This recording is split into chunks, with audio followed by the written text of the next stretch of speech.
साबर न मोर बाड़ हो जैसन सोचल रहनी वैसन पियवा मोर बाड़ साबर न मोर बाड़ हो। आइए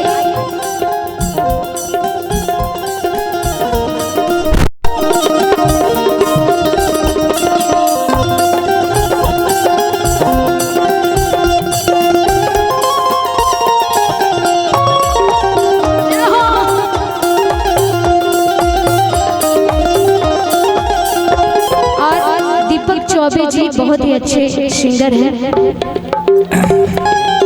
आई कार्ड मिल गया हमारा के चढ़ते। अच्छा अच्छा वाह ले ले जाए बाकी बड़ा निक लागेला पलम जी के बोलिया जब से ले आइल बाड़े अपन घर डोलिया।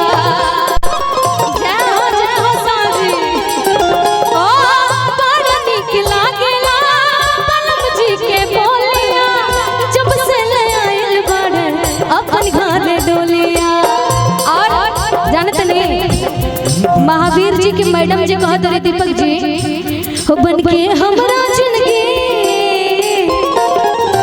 हो बन के हमरा जिंदगी में आइल आजाद बाड़ा साबर न गोर बाड़ा हो जैसन सोचल रहनी वैसन पियवा मोर बाड़ा साबर न गोर बाड़ा।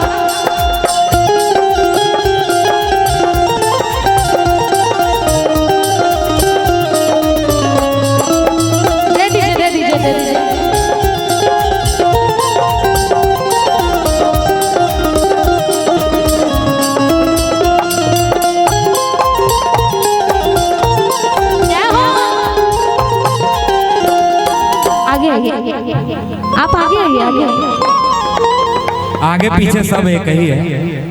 ऐसे आप बहुत हैंडसम हैं। अच्छा लगा था का नहीं लग रहा है भाई। अच्छा हैंडसम लग रहे हैं ना। हम तो डिस्टर्ब बनी इनके काजरा देखते हैं। केहू अगर एक बोतल पानी मार के मैं जौन गेहूं के जौन धान के जौन भी होके खूंटी पर सब करिया हो जाए ना हो इनके लगा तो ना हो। वाटर प्रूफ नहीं होगा। ओ वाटर प्रूफ है। काजरा के ऊपर झिल्ली लगा है लेमिनेशन। लेक्मी के लगाई है। अच्छा लेक्मी के वाटर प्रूफ होगा का तब का दिल के हाल अब सुमित भी कॉर्ड देते रहिए। और कहलू न जाला धरला खलाए ता देह से हराला तो बाटे जुल्म जवानी चंदा के चौकार बड़ा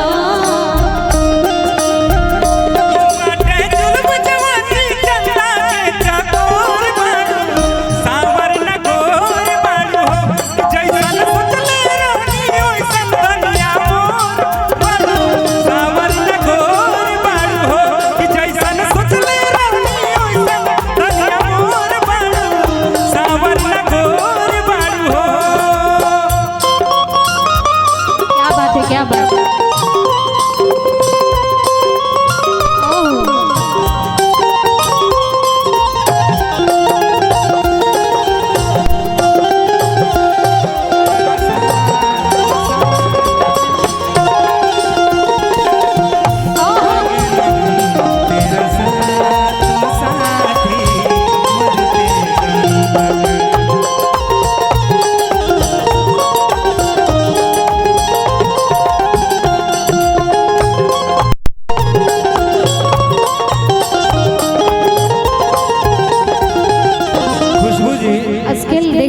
स्टेज तो आपका वाला जो है वो चल ही रहा है, मेरा वाला तो अलग ही है। अगर लगाना चाहते तो लगा लीजिए। नहीं नहीं, अरे आप गाइए ना, हम अपना गाएंगे तो लगा लेंगे।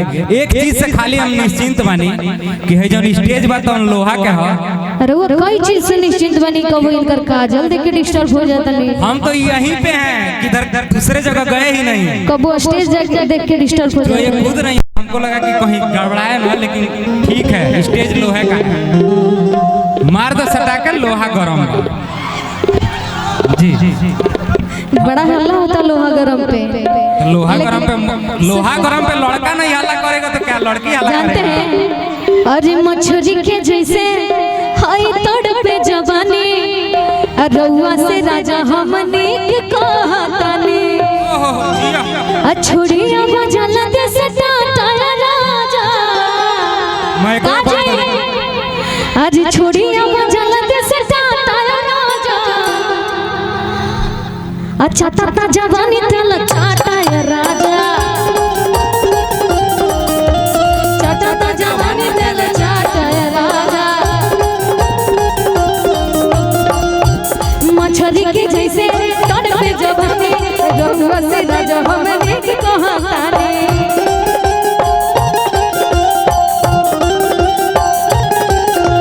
छोड़िया बजल देश टाटा राजा छोड़िया बजल देश टाटा राजा। आइए दीपक जी आप पीछे क्यों चल जा रहे हैं? देख रहे हैं गोलू जी कन्या बने हैं। हम तेल चट्टा नहीं ना है कि चाट दे जवानी, तो पीछे चले जा रहे हैं। हम गिरगिट हैं, छाने भर में रंग बदल देते हैं। अरे आवाया बोलो मुआ मोलाई कर चाट के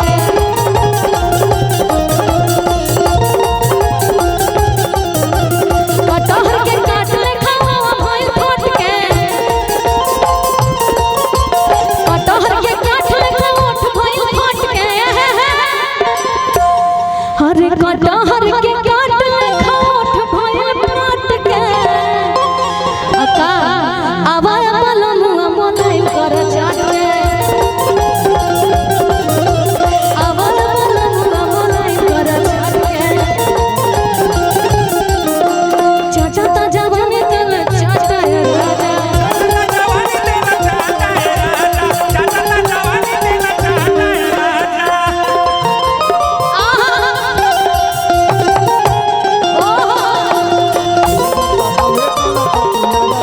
पूरा कटहर तो ये भइल बाड़ी।